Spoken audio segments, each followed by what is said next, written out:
Bonjour à toutes et bienvenue dans ce 5e épisode de podcast Minutie et compagnie. Aujourd'hui on va faire une partie tricot puis une partie couture. Donc dans la partie tricot je vais vous présenter mon fameux pull que j'ai toujours pas fini de tricoter, des chaussettes et un bouquin de tricot. Et au niveau couture je vais vous parler de mon projet de couture de maillot de bain, de quelques réalisations que je viens de finir, une jupe, un haut, et de mes prochains projets, robes à volant, roses, que vous avez peut-être vu sur Instagram. C'est parti! Alors, niveau tricot, je vais vous représenter mon fameux pull en poignée d'abeille que j'ai toujours pas fini. Ça avance, mais... Les chats. Ça avance, mais lentement, parce que maintenant c'est une grosse pièce et il fait chaud. Et j'ai pas envie de me balader dans le train et au boulot avec un énorme sac de tricot. Donc voilà où j'en suis. Hop. J'ai fait le devant, le dos, je les ai cousus définitivement sur les épaules là. Et j'ai fait une couture à la grosse que je referai à mieux plus tard sur les côtés pour voir la forme. Donc voilà le petit pull. Il est finalement un peu long. Donc je suis un peu déçue parce que au final quand je l'enfile il faut que la partie devant redescende un peu, donc au blocage je pense un peu tirer pour faire un petit arrondi plus prononcé que ce que j'ai fait sur le devant pour pas que ça vienne au ras du cou là trop serré. Et du coup quand je fais ça, et ben le bas il est un peu baggy quoi, il tombe sur les hanches et vu qu'il est déjà un peu large et un peu épais, j'ai peur que ça fasse très sac quoi, mais bon c'est pas grave. Donc j'en suis à la première manche, j'en suis à là. Quand une semaine j'ai fait ça, c'est pas ouf, mais j'ai été malade et j'ai pas eu trop le temps de tricoter le soir, donc bon ça a quand même déjà un petit peu avancé. Je rappelle que c'est un patron que j'avais eu dans un bouquin. Je vais vous remettre la première page ici où vous pouvez retrouver le patron. Je crois qu'il n'est pas en ligne par contre. Voilà, faut trouver le livre. Au niveau du col, j'ai eu comme d'habitude du mal. Ma tête elle passait pas parce que j'ai pas vraiment suivi le patron parce que je sais plus. Bon, parce que ma laine j'avais pas la laine recommandée et il me paraissait vraiment large pour la première taille, donc j'ai fait un peu à ma sauce. Et forcément au niveau du col à chaque fois je galère. Enfin bon, je suis pas une pro du tout. Des pulls tricotés de bas en haut, mais bon, je m'améliore petit à petit. Et ben j'avais fait les épaules, j'avais tricoté le col et ma tête elle rentrait pas. Du coup j'ai dû enlever des tricots, enfin désolidariser les épaules, faire un petit peu plus large là. Et j'ai retricoté mes 4 rangs de col. Et maintenant ma tête passe. Et c'est d'ailleurs un petit peu large là, mais bon. Je pense que j'ai pas très bien fait l'arrondi là. Je me suis peut-être pris un peu tard, du coup on dirait même pas que c'est un arrondi, mais j'ai essayé de faire un peu. Voilà, j'ai essayé de suivre quand même un peu le patron à la fin, mais bon, c'est pas grave, hein, ça fera l'affaire. Donc il me reste encore toute une manche à faire là, enfin je sais pas, j'en suis peut-être à un tiers. Voilà, et toute l'autre à réaliser, et ce sera fini. Donc bon, j'aime bien le faire, hein, mais bon, là j'en suis à des kilomètres de poignées d'abeilles.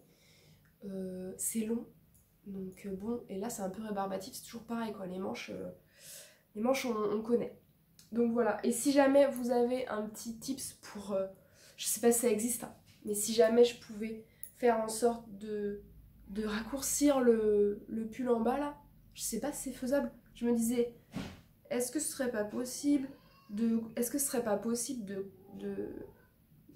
comme on fait quand on tricote en rond et après on vient couper ici, enfin on coupe ici pour faire un gilet. Est-ce que ce serait pas possible de coudre là, de couper et de venir retricoter des côtes là, un peu au-dessus, pour qu'ils soient moins longs?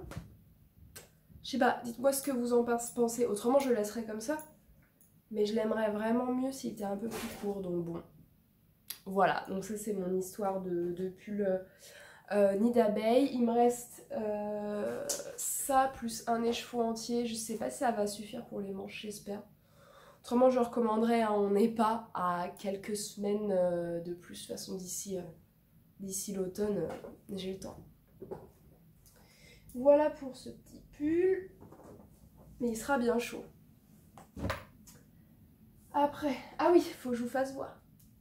Le week-end dernier, mon papa, qu'est-ce qu'il a fait? Il m'a fait des bloqueurs à chaussettes en bois. Bien poncé sur les bords pour pas que ça accroche la laine. Voilà, regardez. Moi j'avais pas de patron pour la forme du pied, du coup ce que j'ai fait, j'ai pris une de mes chaussettes et j'en ai fait un patron. Voilà.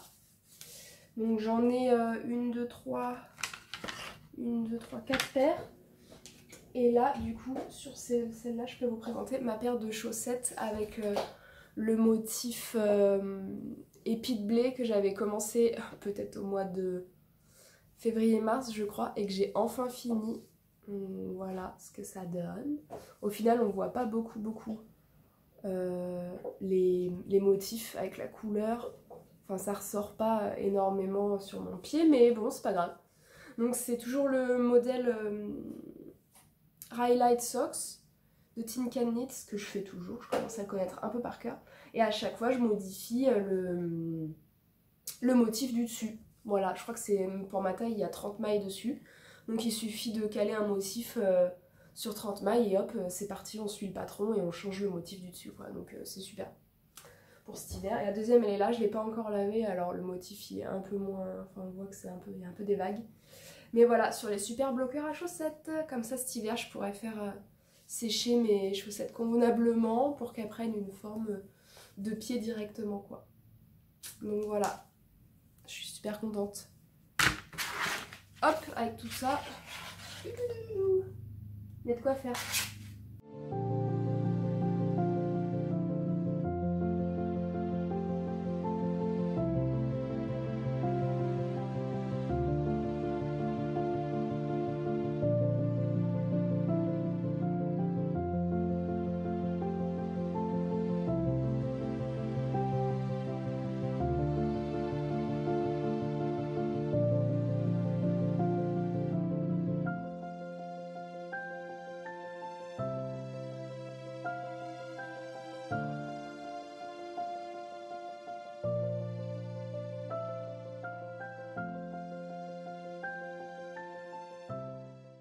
Et dernier sujet tricot, j'ai acheté le Vogue Knitting Book Ultimate Stitch Dictionary, donc qui est sorti en début d'année. Je l'ai acheté sur Amazon et il était en rupture de stock, donc j'ai attendu assez longtemps. Donc c'est un bouquin assez conséquent avec plein d'instructions pour faire des points, des motifs différents. Regardez. Voilà, bon il y en a, c'est pas super beau, mais faut se projeter quoi. Je vais vous insérer un petit clip pour vous faire voir plus en détail les différentes sections, mais avec ça, je vais pouvoir faire des motifs sur les chaussettes comme jamais. Et je vais pouvoir aussi, quand je serai un peu plus à l'aise avec les pulls, varier un peu les points et les textures sur les pulls comme je veux, parce que bah, y en a beaucoup qui me plaisent hein, de modèles de pulls, mais si je pouvais faire moi-même mes associations de points, ce serait le Graal. Donc je pense qu'avec ce bouquin, y a de quoi faire. Mais la première partie, c'est sur les motifs qu'on peut faire avec juste des points endroits, des points envers. Donc à chaque fois, il y a un petit carré pour bien se rendre compte de ce que ça donne et les instructions. Tiens d'ailleurs, le point nid d'abeille que je suis en train de faire sur mon pull jaune. Bon, quand la vidéo sortira, ça se trouve, ce sera déjà fini ce pull, mais cool, bah, je vais vérifier si je le fais bien. Voilà, pour les points endroits, points envers. Après, il y a une autre section d'une autre couleur où c'est tout ce qui est jacquard. Donc ça, c'est pas mal parce que pour imaginer un motif, moi, j'aurais du mal à partir de rien. Donc même si les couleurs, c'est pas super joli là sur ces premiers trucs, mais bon, ça donne quand même des idées, c'est pas mal. Après, le chapitre en gris, c'est tout ce qui est torsade. Différents types de torsade, ouais, c'est super, il y en a plein que je connais pas. Il y en a des compliqués hein, quand on voit le diagramme. Si je vous fais voir un autre truc, Voilà, des torsades, des grosses torsades. Voilà, chapitre d'après, qu'est-ce que c'est? C'est tout ce qui est dentelle. Voilà, oh, joli, joli, joli. Voilà, pour les chaussettes, je pense que ça va me servir. Quand je veux changer mon motif sur le dessus des chaussettes. Voilà, je regarderai ça de plus près. Et en dernier, c'est quoi? Ah oui, c'est les finitions au bas du tricot. Donc pareil, j'y connais rien, donc ça peut toujours servir. Après, faut se projeter. Hein. Mais qu'est-ce qu'il y aurait de sympa? Voilà, des petits rebords qui changent un peu là. Je sais pas si vous voyez. Hop, avec un petit motif. Je sais pas si ça se voit beaucoup, mais je trouve ça sympa. Au lieu juste de finir par des côtes, parfois ça peut changer. Voilà, ou des petites côtes améliorées là. Oh, joli, avec des espèces de petites tresses. J'ai vu qu'il y avait aussi à la fin, c'était à la fin, tout ce qui était les petits froufrous. Pareil pour le haut des chaussettes, ou même pour des manches. Ça m'intéresse. Ah ouais, voilà, là c'est les finitions un peu plus en torsade. Waouh, waouh, oh waouh. Waouh, avec des couleurs et tout. Ah ouais, d'accord, il mélange tout là. C'est où les petites torsades que j'ai vues? Les petits froufrous. Ah voilà, plus ou moins gros, mais ouais, je savais pas trop comment on faisait les froufrous, ça c'est pas très joli. Hein. Puis avec les chats, c'est hors de question. Mais voilà, les petits froufrous, ça me paraît pas mal. Voilà. Voilà, donc je vais feuilleter ça. Et je vais me garder certains points pour des futurs tricots, des chaussettes. Ou même j'aimerais bien me mettre à designer des pulls, mais ça viendra peut-être un jour. Voilà, ça commencera peut-être par ce bouquin. Voilà, donc c'est tout pour la partie tricot. Maintenant, on va regarder côté couture. Donc j'ai quand même pas mal avancé, pas mal de projets parce qu'en été, c'est plus ça que j'ai envie de faire. On commence par ce que j'ai fini de faire. Donc, la semaine dernière, j'ai enfin utilisé... Oula, c'est en train de se découdre. J'ai enfin utilisé la dernière chute que j'avais de mon tissu dans lequel j'ai réalisé ma chemise robe bruyère de Direndo que je porte là, qui est super confortable. Et j'ai réalisé le petit débardeur Ségur de Cozy Little World. Voilà, dans 60 cm de tissu, il me semble, en taille... je sais plus, c'est 36 ou 34, mais c'est super pratique parce que t'as des petites chutes. Qu'est-ce que j'ai modifié? J'ai pas fait de... Enfin, j'ai fait un biais là pour finir au lieu de faire une paraventure parce que j'en avais déjà fait un avec une paraventure. Et je sais pas, au repassage, c'est chiant. Donc voilà, je me suis dit, je vais tester les biais et c'est pas mal. Donc j'avais plus assez de biais blanc ou noir, donc j'ai fait le devant dans une couleur et le dos dans une autre couleur, mais ça se voit pas. J'ai bien fait attention de bien replier pour pas que ça dépasse, hein, parce que c'est pas du tout la même couleur. Ouais, mais j'espère que ça dépassera pas, je l'ai pas encore mis. Et ouais, juste gros problème que j'avais pas eu sur ma première version où j'avais fait un devant boutonné. Là, je sais pas, je pense que j'ai mal décalqué les pièces. Et je me suis retrouvée avec le devant qui bâillait entre les bretelles là. Et j'ai compris que en fait les bretelles elles étaient trop éloignées sur les côtés par rapport à ce qu'il fallait. Du coup bah elles étaient trop éloignées mais sur mon corps ça les rapprochait quand même et du coup ça bâillait devant là. Donc j'ai vraiment galéré sur ce point là. Je pense que c'est moi qui ai mal décalqué.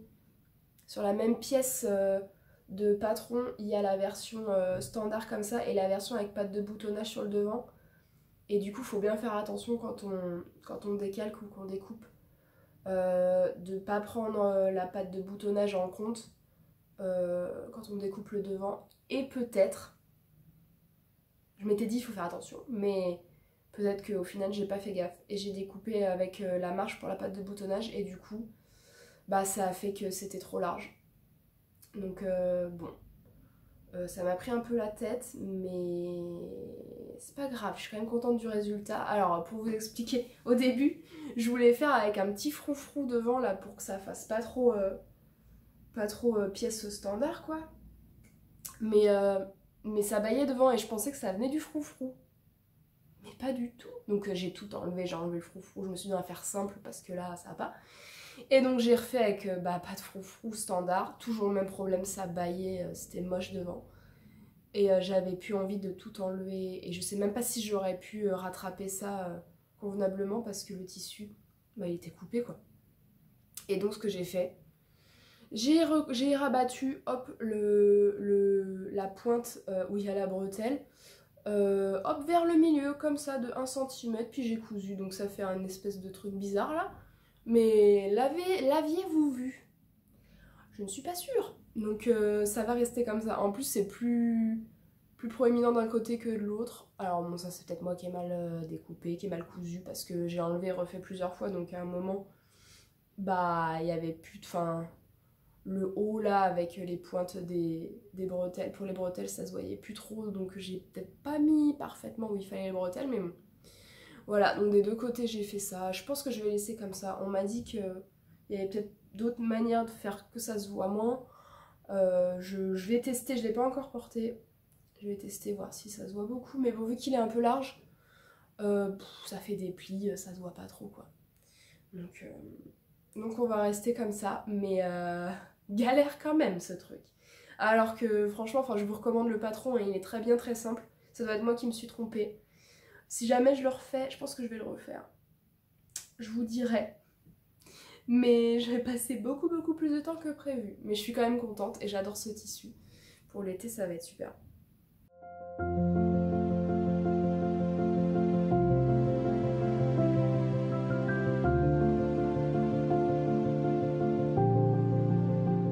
Deuxième haut que j'ai fait dernièrement, c'est le haut Cédra de Maison Fauve avec les petites bretelles nouées là comme ça et qui est totalement réversible. Donc moi je l'ai fait en blanc avec doublure blanche, donc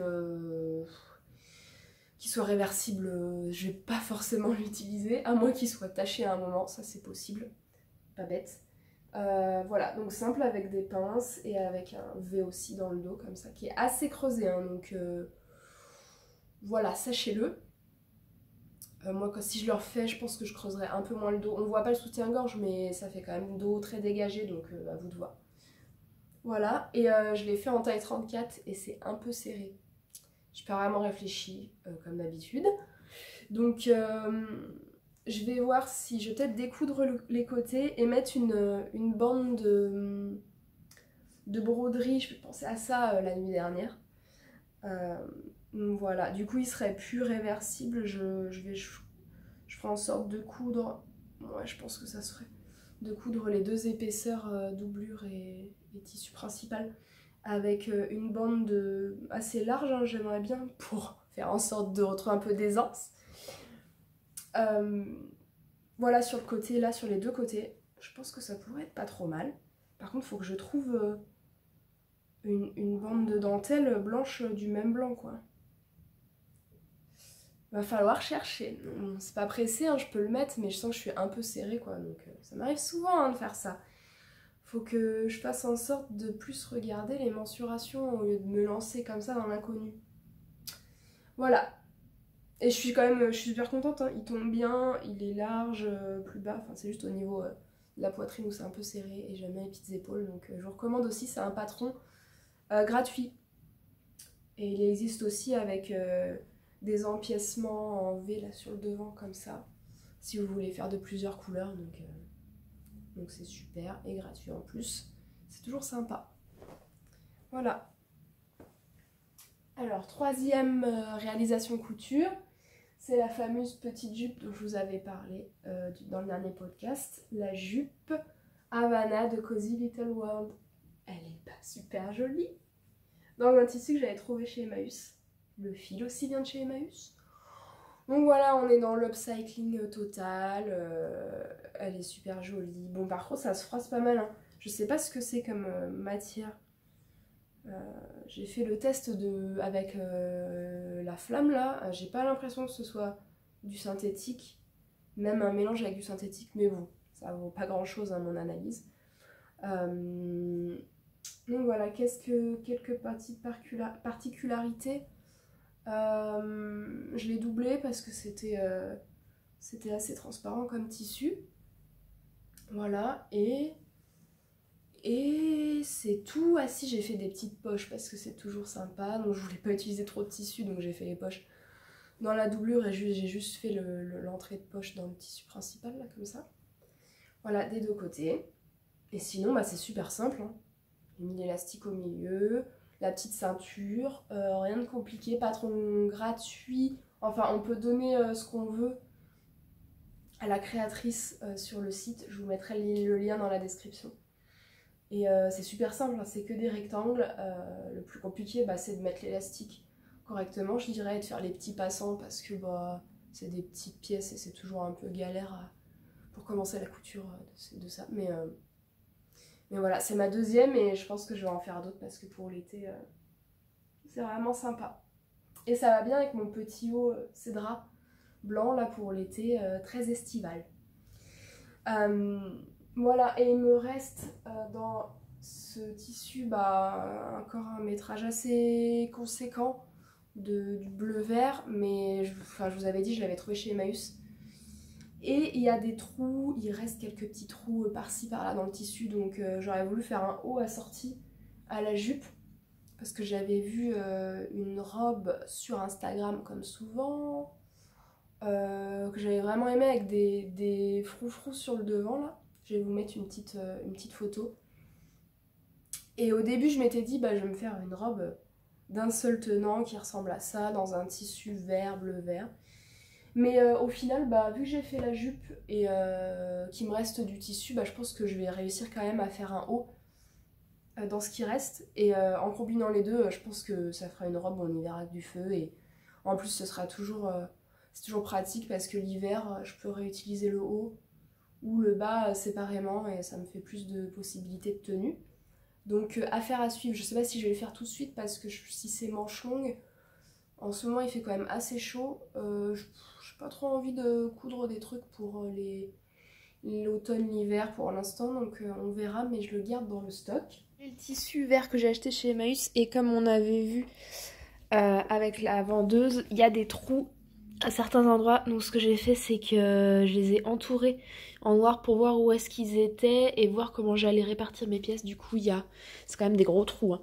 Là sur le côté, il y a plein de trous, donc je vais pas découper sur la gauche ici. Il y a un trou là, un trou là. Il y en a de l'autre côté, il y en a un là et c'est un peu tiré en plus. Voilà, donc il y a 1, 2, 3 trous. Ils sont pas en plein milieu, mais ils sont quand même à une trentaine de centimètres du côté. Donc je vais voir comment je vais répartir les pièces et puis c'est parti.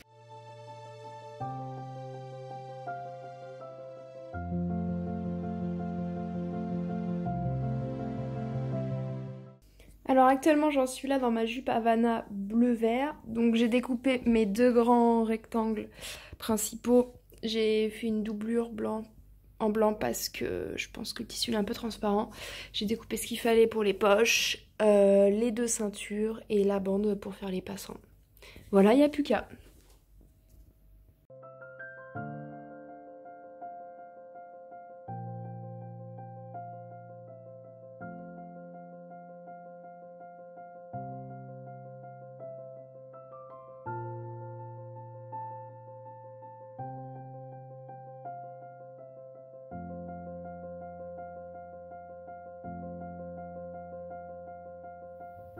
Et sinon, autre projet couture, c'est avec ce coton lin rose. Je pense que je vais utiliser ça. Alors la couleur à l'écran, ouais, on dirait que c'est saumon, mais c'est pas vraiment saumon, hein. C'est plus un vieux rose joli. Je suis pas très rose, mais celui-là, sympa. Dans lequel je vais essayer de recréer une robe que j'ai vue chez April et C avec, donc je vous mets une photo là, avec particularité, c'est qu'elle a un dos en V avec des petits froufrous derrière. Donc l'année dernière, j'avais déjà essayé j'avais fait une toile pour recréer cette robe et ça avait été réussi, hein. Au final, j'ai porté la toile plusieurs fois, mais c'est dans un coton.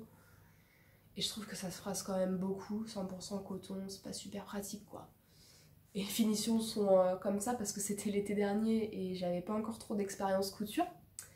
Je vais vous mettre une photo sur le côté là de l'année dernière et c'était pas, enfin la couleur est très belle hein, dans celle que j'ai fait, mais mon but c'était d'en faire une en rose comme ça, assez respirante avec du lin. Voilà, donc j'ai 1,50 m, ça devrait être largement assez. C'est super, c'était super simple à faire, hein. J'ai noté quelques infos. Si j'ai le temps et que j'arrive à faire quelque chose de propre, je vous ferai peut-être un tuto pour la réaliser. Parce que j'avais réalisé à partir de Top Glory. Voilà, c'était ça. Donc je suis partie de ce patron là et au lieu que ce soit un décolleté dos jusque vraiment tout en bas du dos, et ben je l'ai modifié pour qu'il vienne se rejoindre juste au-dessus du soutien-gorge. Donc ouais, je pense que je vous partagerai un petit tuto en repartant de ce patron gratuit. J'espère qu'il est encore gratuit. Je vous dirai. Comme ça, si vous voulez vous refaire la robe, vous pourriez vous inspirer de mes indications. Et dernier projet couture, et pas des moindres, ce serait de me coudre un maillot de bain pour cet été. Donc l'été dernier, oui, j'avais essayé de me coudre un maillot de bain de ce type-là, asymétrique. Et ça avait bien réussi, hein. Pourtant à l'époque, ma machine, elle avait des problèmes de tension. Je me rappelle avoir pas mal galéré sur le point zigzag. Mais ça avait marché. Alors voilà ce que ça donne. Bon, pas porté, ça va être compliqué de se rendre compte. Mais du coup, j'avais fait une culotte asymétrique comme ça. Voilà. Une culotte assez haute. Et un haut asymétrique, hop, qui vient sur les épaules comme ça. Alors, je vous montre comme ça. Voilà, ça donnait ça. Et c'était pas mal, hein, ça ressemblait beaucoup au modèle que j'avais vu sur les réseaux. J'avais beaucoup galéré. Bon, en même temps, je m'étais dit, allez, c'est parti, je fais mon patron de maillot de bain à partir du livre La méthode d'épée. Je m'étais acheté ce bouquin énorme, pour apprendre le modélisme et il y avait des instructions pour faire des maillots de bain. Donc moi je me suis lancée là-dedans. Il est où le maillot de bain? Voilà. Avec toutes les instructions pour le faire à partir de ces mensurations. Sauf que il y a une histoire de pourcentage d'élasticité du tissu qui rentre en compte. Et voilà, clairement j'avais pas compris le truc quoi. Enfin j'ai appliqué à la lettre ce qu'il disait et j'avais pas dû bien calculer le taux d'élasticité. Du coup je me suis retrouvée avec des pièces rikikit à la fin. Je vous mettrai une petite photo de ce que j'avais mis sur Instagram. Mais c'était quand même intéressant à faire et à tracer. Et au final, ce que j'ai fait pour rectifier le tir, c'est que j'avais pas trop envie de m'acheter un patron de maillot de bain parce que je voulais le faire moi-même quoi. Donc je suis allée chez Decathlon et j'ai pris un maillot de bain à ma taille et j'ai décalqué la culotte entre autres parce que c'est ça qui pose des gros problèmes.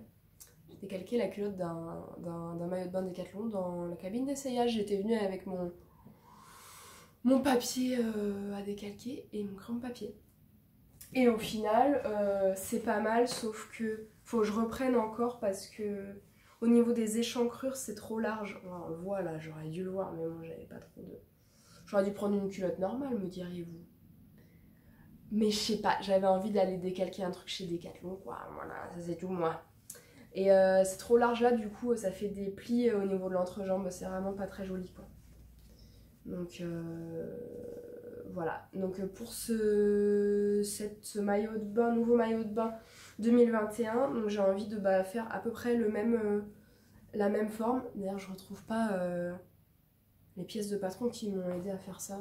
Je sais pas où je les ai mises. J'ai tous les ratés bien rangés, mais j'ai pas la pièce qui a servi à faire ça. Donc je vais redécalquer ça, c'est pas dit que ça fonctionne du premier coup encore, hein, mais bon. Donc je vais redécalquer ça, je vais modifier un peu la culotte. J'ai imprimé le patron du maillot de bain Gaston qui est un patron gratuit actuellement. Je vais retoucher un peu mes échancrures. La hauteur c'était pas mal et au niveau du haut asymétrique, j'ai envie de poser un volant tout autour de la partie là près du cou pour faire un effet comme j'ai vu sur un maillot de bain de Étoffe Malicieuse. Je trouve ça joli joli. Donc pour cette deuxième version, j'avais déjà l'année dernière acheté du lycra. Alors je sais pas si c'est un lycra spécial maillot de bain, je l'avais trouvé chez Toto. À l'époque je m'étais dit, c'était vraiment pas cher. J'y connais rien en couture de maillot de bain, je vais pas investir trop, je vais prendre ça. Donc j'avais déjà pris 1 mètre de ça et là je dois avoir un peu plus 1,50 m. Ça devait être la toile. Au final je l'ai quand même porté même s'il est un peu serré aussi, il faut que je revoie les niveaux d'aisance. Donc là la version finale j'aimerais bien la faire dans cette couleur bordeaux, lit de vin, je sais pas trop comment ça s'appelle. Voilà, et donc j'ai acheté pour cette deuxième version une doublure mousse pour maillot de bain parce que ça faisait vraiment, en même temps il était très serré, hein, ça faisait vraiment juste au corps celui-là, donc avec une doublure ce sera pas mal. J'ai du fil mousse à peu près assorti et de la laminette, voilà, pour faire les élastiques et que ça tienne dans le temps. Voilà, c'est tout pour aujourd'hui, merci d'avoir regardé ce nouvel épisode. N'hésitez pas à vous abonner à la chaîne et également à me suivre sur Instagram sous le pseudo Minutie et compagnie. Je poste régulièrement des photos si vous voulez voir les projets en avant-première. Voilà, je vous souhaite un bon début d'été et à très bientôt. Salut!